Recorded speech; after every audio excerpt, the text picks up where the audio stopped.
ಗರ್ಭಿಣಿ ಎಂದು ತಿಳಿದ ಕೂಡಲೇ ಅದರಲ್ಲೂ 12 ವಾರದೊಳಗೆ ನೋಂದಣಿ ಮಾಡಿಸಿ ಸಂಬಂಧಿತ ಗರ್ಭಿಣಿಗೆ ತಾಯಿ ಕಾರ್ಡ್ ಒದಗಿಸುವ ಜೊತೆಗೆ ಕಾರ್ಡ್ನಲ್ಲಿ ನಮೂದಿಸಲಾಗಿರುವ ಮಾಹಿತಿಯನ್ನು ಎಲ್ಲರಿಗೂ ತಿಳಿಸುವ ಕಾರ್ಯವನ್ನು ಆಯುಷ್ಮಾನ್ ಭವ ಮೇಳದಲ್ಲಿ ಮಾಡಲಾಗುತ್ತಿದೆ ಎಂದು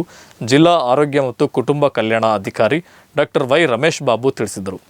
ಪ್ರತಿ ಮಂಗಳವಾರ ಜಿಲ್ಲೆಯ ಎಲ್ಲ ಆರೋಗ್ಯ ಕೇಂದ್ರಗಳಲ್ಲಿ ಆಯುಷ್ಮಾನ್ ಭವ ಮೇಳ ಹಮ್ಮಿಕೊಂಡು ಸಮುದಾಯದ ಆರೋಗ್ಯಾಧಿಕಾರಿಗಳು, ವೈದ್ಯರು, ತಜ್ಞ ವೈದ್ಯರು ಮೂಲಕ ಆರೋಗ್ಯ ತಪಾಸಣೆ ಕೈಗೊಳ್ಳಲಾಗುತ್ತಿದ್ದು,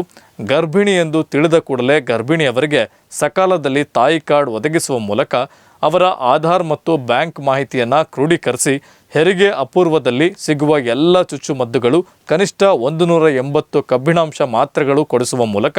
ರಕ್ತಹೀನತೆಯನ್ನು ನಿಯಂತ್ರಿಸಿ ಸಹಜ ಹೆರಿಗೆಗೆ ಅಗತ್ಯ ಇರುವ ಸಿದ್ಧತೆಯನ್ನು ಕೈಗೊಳ್ಳಲಾಗುತ್ತಿದೆ. ಅಲ್ಲದೆ ಜನನದ ನಂತರ ಮಗುವಿಗೆ 12 ಮಾರಕ ರೋಗಗಳ ವಿರುದ್ಧ ನೀಡುವ ಲಸಿಕೆಗಳನ್ನು ವಯಸ್ಸಿಗನುಸಾರ ಸಂಪೂರ್ಣವಾಗಿ ಪಡೆಯಲು ಮಾಹಿತಿ ನೀಡಲಾಗುವುದು ಎಂದು ತಿಳಿಸಿದರು.